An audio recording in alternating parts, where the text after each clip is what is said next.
बहुत बहुत स्वागत है। हरिद्वार से आप आते हैं, हरिद्वार में एक बड़ा कुंभ होने वाला है, उसके लिए सबको आमंत्रित भी मंत्री जी कर रहे हैं।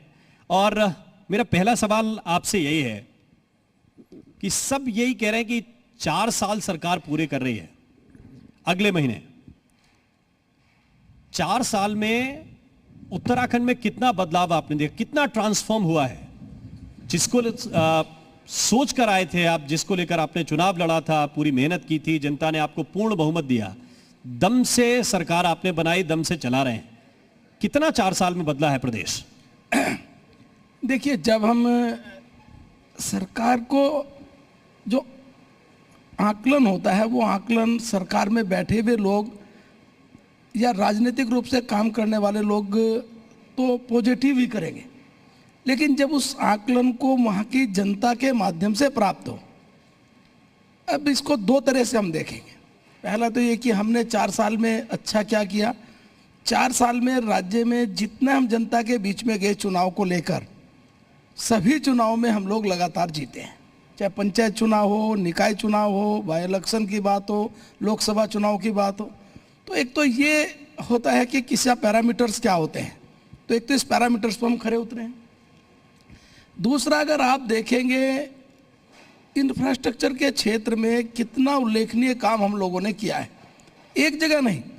अगर आप कोविड पर जाएंगे, कोविड में सारे देश की स्थिति आपके सामने रही, लेकिन उत्तराखंड राज्य में लॉकडाउन 1 से लगाकर और लगातार जितने हमारे प्राइवेट हॉस्पिटल थे सारे पहले में लॉकडाउन हो गए, लेकिन हमारे गवर्नमेंट के जिस प्रकार से हॉस्पिटलों ने मोर्चा संभाला, और ये पहली बार राज्य में हुआ कि हमारे पास 2700 डॉक्टरों के पद हैं, जिसमें से आज 2500 डॉक्टर काम कर रहे हैं। ये पहली बार हुआ। हमारे यहाँ 13 जनपद है, हर जनपद में से जब हम सत्ता में आए केवल 3 जिलों में आईसीयू था, आज 13 के 13 जनपदों में है। ये हमें बड़ी प्रसन्नता है कि भारत सरकार का आशीर्वाद हमें मिला। आज आप देखेंगे छोटा सा राज्य है, एक ही वर्ष में 3-3 मेडिकल कॉलेज हमने भारत सरकार से हमें मिल गए हैं। यानी मेडिकल के फील्ड में हमने इतना उल्लेखनीय काम किया है कि आज लोग कह रहे हैं कि हाँ, उत्तराखंड राज्य में काम हुआ है। हमारे अगर हम दें, सीएससी है, पीएससी है, हमारा डिस्ट्रिक्ट हॉस्पिटल है, आज सब में डॉक्टर उपलब्ध हैं। आप अगर सड़कों के क्षेत्र में जाएंगे तो यहाँ से देहरादून से अगर आप दिल्ली जाएंगे, आप ही बताएंगे कि आज से 3-4 साल पहले क्या स्थिति थी उत्तराखंड राज्य में अंदर घुसने की, इस समय क्या है। अगर यहाँ से हरिद्वार की तरफ भी जाएंगे तो लगेगा कि हम क्या उत्तराखंड में या किसी यूरोप के कंट्री में घूम रहे हैं जी। इतना अच्छा ये डेवलपमेंट हमने किया है। रिंग रोड की कल्पना करते थे, आज देहरादून के रिंग रोड स्वीकृत हुई है, हरिद्वार के लिए स्वीकृत हो गई है, काशीपुर, रुद्रपुर, हल्द्वानी के लिए उन्होंने स्वीकृति के लिए कहा कि प्रारंभिक तौर पर हमने कहा हम इसमें काम करेंगे। अगर हम इसके साथ साथ देखें, क्या कभी कल्पना थी कि रेलवे लाइन इतने दिनों से स्वीकृत भारत सरकार की थी, आज आप देखेंगे कि अगले 2 साल में कर्णप्रयाग तक आप जाएंगे 2 घंटे में पहुंचेंगे। और जब हम प्रेस से मिलते हैं या उद्योग के अपने मित्रों से मिलते हैं, सबका रहता है कि हम एक अपनी यूनिट उत्तराखंड में लाना चाहते हैं। तो ये हमारा सबसे बड़ा प्रमाण पत्र है कि हम किस प्रकार से काम कर रहे हैं। इसी प्रकार से आज पूरा देश, पूरी दुनिया सॉलिड वेस्ट को लेकर चिंतित है। अपने राज्य में हमने जितने निकाय हैं, उन निकायों में डोर टू डोर कलेक्शन से लेकर और एंड प्रोडक्ट किया जाएगा, इस पर हमने काम करना शुरू किया है। मैं ये नहीं कहता कि हमने उसको पूरा कर लिया है, लेकिन हमने उसका एक स्टार्ट किया है कि हम अगर वेस्ट टू एनर्जी पर जाएंगे तो एक निकाय को काम दिया है, बायोगैस बनाएंगे दूसरे निकाय को काम दिया है, हम केवल कंपोस्ट बनाएंगे तीसरे निकाय को काम दिया है। तो ये सारे काम है जो हमने लगातार निरंतरता में कर रहे हैं और जनता का विश्वास अर्जित कर रहे हैं। ठीक, लेकिन अभी जो साथी बैठे हुए थे आपके, वो ये प्रश्न जरूर उठा रहे थे कि नक्शा पास कराने में बड़ी अड़चन है, और ख़ास तौर से अगर सिडकुल के बाहर कोई कमर्शियल लैंड ली तो वो अथॉरिटी के रेट्स में हमें वैसी पड़ती है जैसे एक मकान बनाना है अगर 100 मीटर का, लेकिन हमें जब उद्योग के लिए ज़मीन लेनी है तो ज़्यादा लेनी पड़ती है, और अंतर सिडकुल के रेट से उसके नक्शा पास कराने में 10 गुना, 20 गुना, 50 गुना तक है। तो ये वहन कब तक करेंगे? ये ठीक बात है कि क्या हुआ, 2 तरह की व्यवस्थाएं थी। जितना सिडकुल का क्षेत्र था वहाँ का नक्शा वहीं से पास होता था। पिछले दिनों में इस व्यवस्था में परिवर्तन करके इसको जो नोटिफिकेशन जिनका उस रूप में हुआ वो तो वहीं से पास होगा, लेकिन उसके बाहर का सारा क्षेत्र प्राधिकरण को दे दिया। और सिडकुल और प्राधिकरण के क्षेत्र में रेट में बहुत ज़्यादा अंतर थे कि वहाँ लैंड यूज से लगाकर डेवलपमेंट चार्ज से लगाकर अंतर था।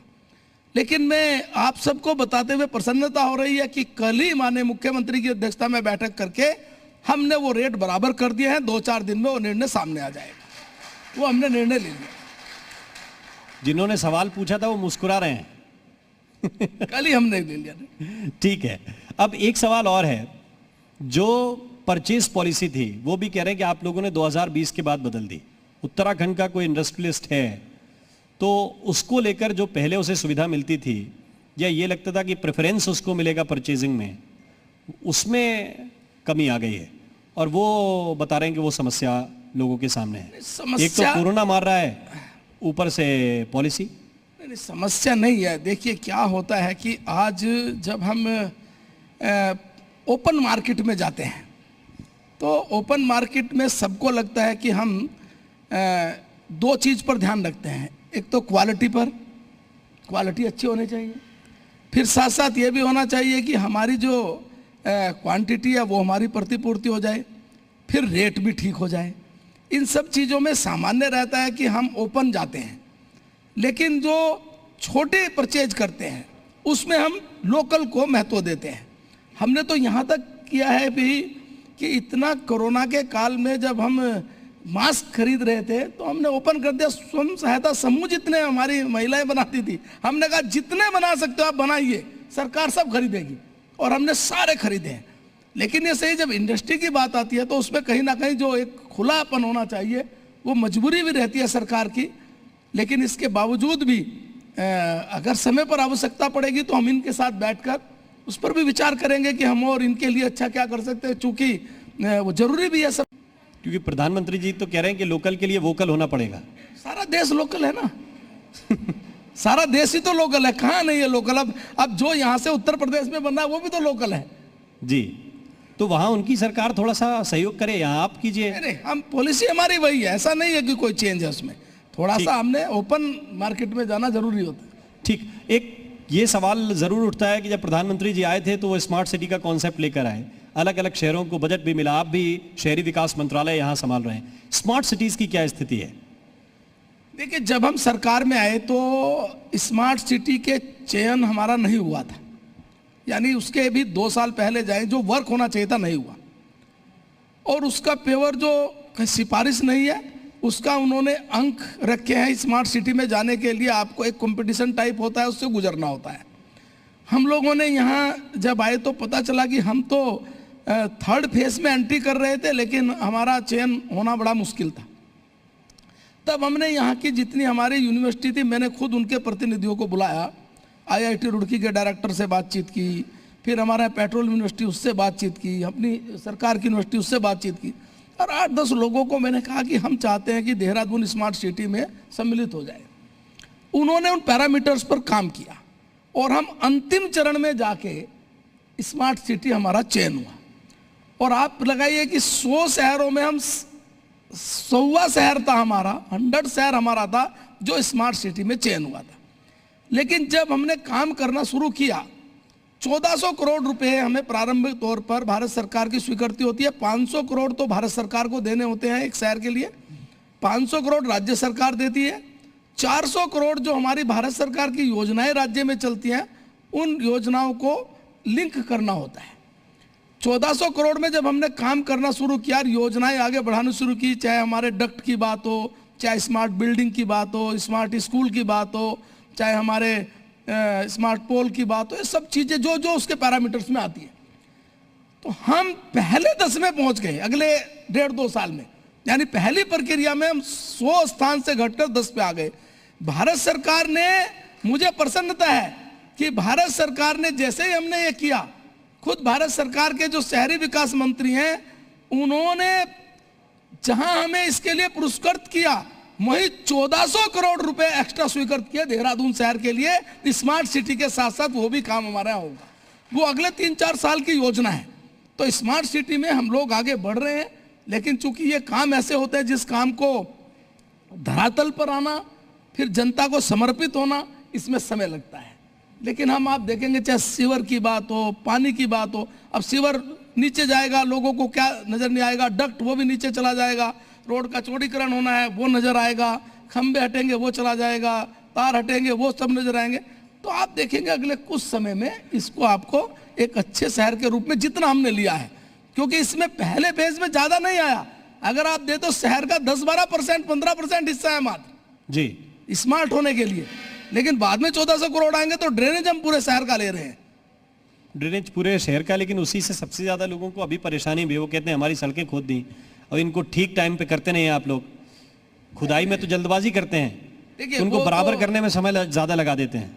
देखिए थोड़ा ये विकास की दृष्टि से जब हम जाते हैं तो थोड़े कष्ट तो होता है, और मैं तो स्वयं भुक्तभोगी हूँ। अभी हरिद्वार में महाकुंभ हो रहा है, तो महाकुंभ की दृष्टि से कुछ काम स्वीकृत होते भी हैं, हर बार होते हैं, सड़कों के काम होते हैं, सीवर के, पानी के, बिजली के, गैस के, सभी काम। तो मैंने भी 4-6 महीने बड़ी गाली खाई है सब लोग, फेसबुक और आजकल तो सोशल मीडिया है। लेकिन अब जैसे जैसे काम हुए तो जो लोग आलोचना करते थे वो समालोचना भी करने लगे, वो अच्छा भी बोलते हैं। तो यहाँ भी ऐसा ही होगा, कुछ लोग हमारा निश्चित रूप से कह रहे होंगे कष्ट है, थोड़े दिनों में जब अच्छा नजर आएगा शहर, वो सब कहेंगे कि नहीं नहीं कुछ भी हो, अच्छा हो गया अब शहर, वो भी हम कहलाएंगे इनसे। वो थोड़े दिनों बाद चुनाव भी आ जाएगा, और चुनाव से पहले हम ठीक कर लेंगे, ठीक उससे पहले हो जाएगा। ठीक। अब आप चूंकि प्लान हर शहर का करते हैं, एक सरकार की प्राथमिकता में गैरसैंण भी है, उसके लिए आप लोगों ने बजट का ऐलान किया है कि एक तय बजट गैरसैंण की तरक्की के लिए, विकास के लिए खर्च होना है, लेकिन उसके विकास के लिए प्लान क्या है? देखिए गैरसैंण केवल ऐसा नहीं है कि ग्रीष्मकालीन राजधानी हमने घोषित की है, गैरसैंण एक भावनाओं वाला मुद्दा है, और ऐसा भी नहीं कि भारतीय जनता पार्टी ने केवल सत्ता में आने के बाद और इस भावना को रखा है, लोगों की भावना को लिया। मुझे याद है 2012 का जब चुनाव हुआ, चुनाव में हम लोग विपक्ष में आए। 2013 में मैं खुद ही एक प्राइवेट बिल लेकर विधानसभा में आया कि गैरसैंण को हम ग्रीष्मकालीन राजधानी बनाना चाहते हैं। चर्चा हुई, काफी चर्चा के बाद बहुमत के आधार पर विधानसभाओं में निर्णय होते हैं। सत्ता पक्ष स्वाभाविक तभी सत्ता में होता है तब बहुमत में होता है जी। मेरे उस प्रस्ताव को बहुमत के आधार पर गिर गया। जब हम सत्ता में आए, हमने मैनिफेस्टो में अपने कहा था कि हम यदि सत्ता में आएंगे तो हम ग्रीष्मकालीन राजधानी गैरसैंण को बनाएंगे। क्या क्या काम होने हैं, कैसे होने, चूंकि ये एक दिन का काम नहीं है।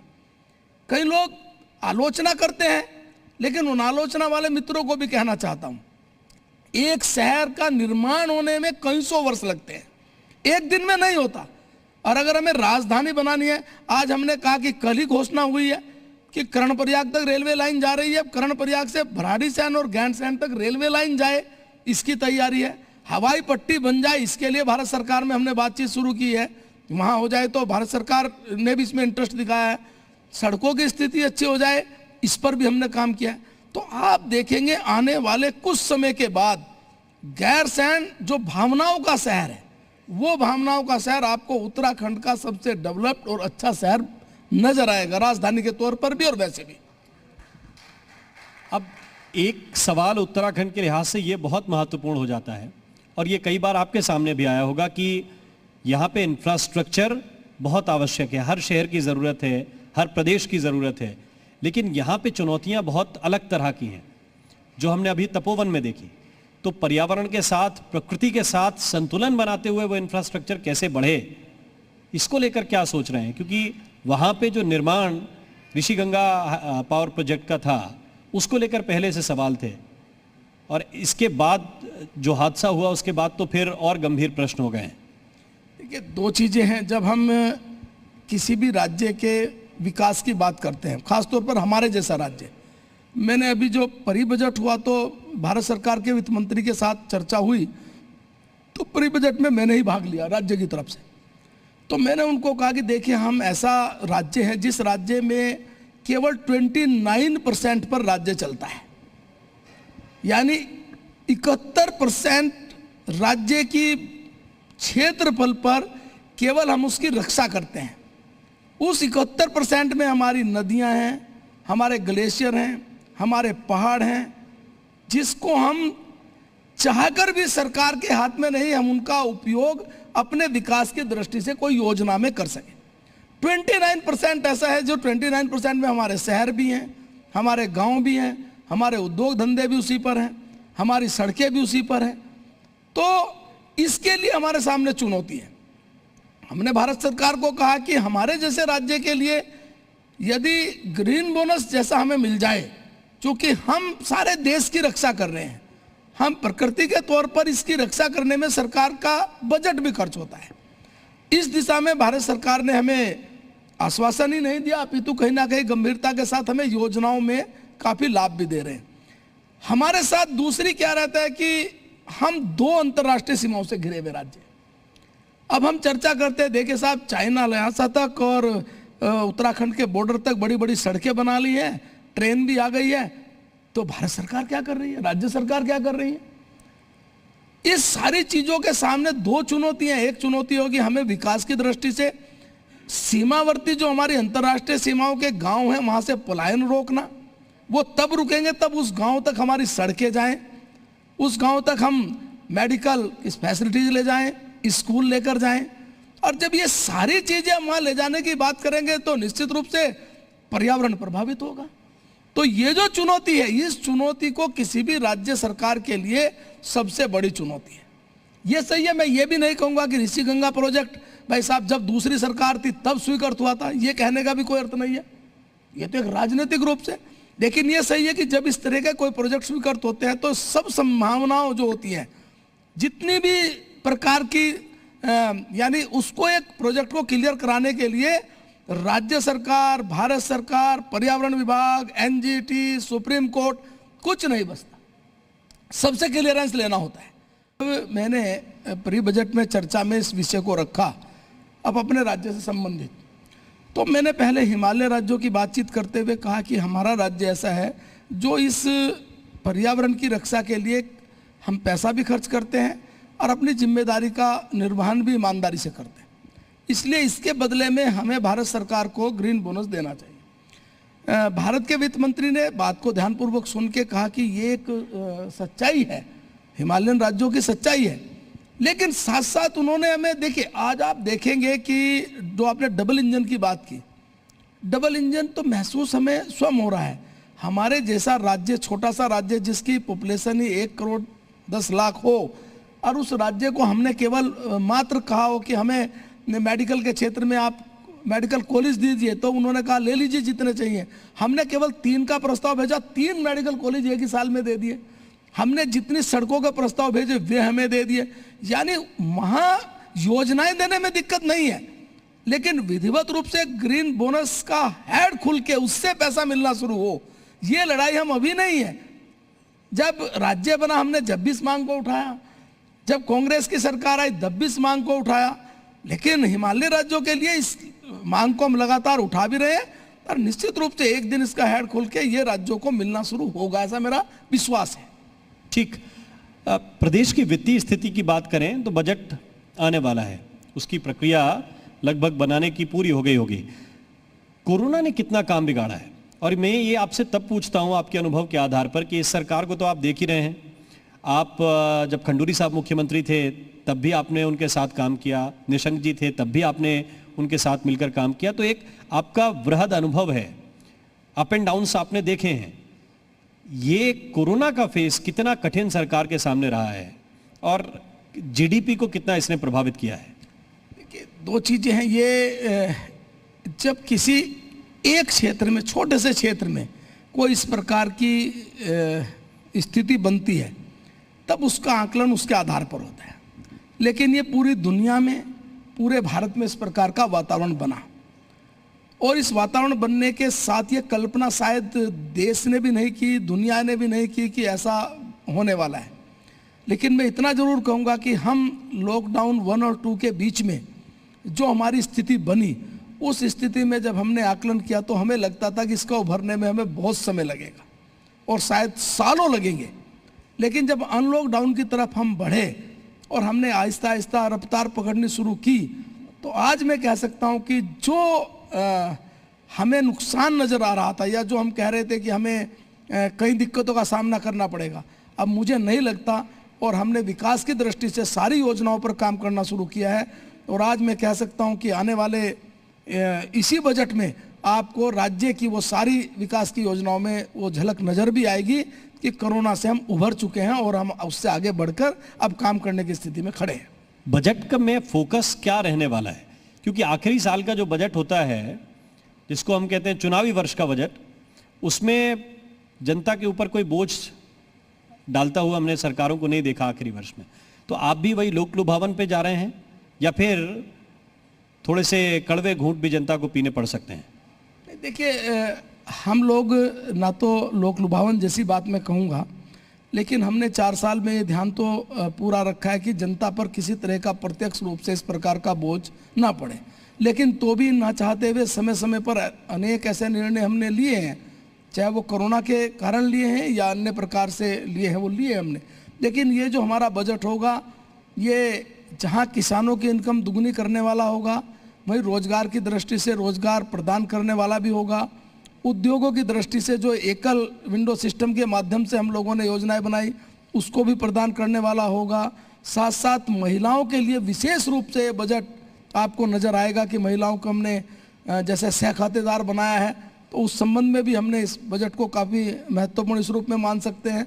तो ये बजट मैं कहूँगा कि पूरे राज्य के विकास की दृष्टि से एक गांव से लगाकर शहर तक और हरिद्वार के उस कोने से लगाकर और धारचूला तक और उत्तरकाशी से लगाकर और पूरा इंटीरियर तक के हर गांव को छूने वाला बजट। कोरोना पे हम थे तो सबसे बड़ा जो एक तरह से इफेक्ट पड़ा है वो पर्यटन उद्योग पे पड़ा है, क्योंकि उत्तराखंड की रीढ़ है वो। उसके बिना बहुत से लोग जो रोजगार में हैं किसी भी तरह से हों, उन पर फर्क पड़ता है। इस वक्त तक स्थितियां ठीक हुई हैं या उनके लिए कुछ रियायतें जो वो मांग रहे हैं वो सरकार दे रही है?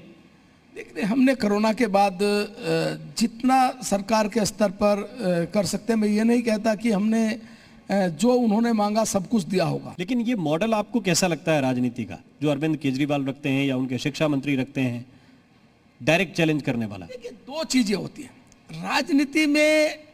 इस प्रकार की राजनीति का स्थान देश में नहीं है, कहीं भी नहीं है, ना लोकतंत्र में है ना देश में है। देश में हमारे यहाँ है कि हम सरकारें चलाते हैं, सरकारों की योजनाएं होती हैं, उन योजनाओं को हम जनता के बीच में ले जाते हैं, जनता हमें पसंद करती है या नापसंद करती है, ये लोकतंत्र व्यवस्था से तय हो जाता है। केवल ये कह देना, आप मुझे बताइए, आम आदमी पार्टी दिल्ली के बाहर किस राज्य में, हर राज्य में चुनाव लड़ा, लोकसभा सब सीटों पर लड़े, कोई जमानत बचाने में भी 99% जमानतें उनकी जब्त हुई हैं, राज्यों में कई में प्रयास किया, वहां असफलता उनको मिली है। तो मैं ये नहीं कहता कि उनकी असफलता क्या हूं कैसे हूं, वो तो आकलन उन्हें करना है। लेकिन मेरा अपना ये कहना है कि राजनीतिक रूप से जब पार्टी काम करती है, उसका मैनिफेस्टो होता है, जनता के बीच में उस मैनिफेस्टो को पूरा करने के बाद उसको चुनाव में जाना है। हमने अपना मैनिफेस्टो रख के जनता को कहा कि हम अगले 5 साल में सत्ता में आकर ये काम करेंगे। अब हम 18 तारीख को 4 वर्ष पूरे कर रहे हैं, हम जनता के बीच में 18 तारीख को जाएंगे, हम सारे जनपदों में कार्यक्रम करेंगे, हम जनता को कहेंगे हमने ये मैनिफेस्टो था, इतने % काम पूरे किए, इतने % में हम काम कर रहे हैं और अब आपका आशीर्वाद चाहते हैं। मैं समझता हूं यही राजनीति का एक चरित्र होता है।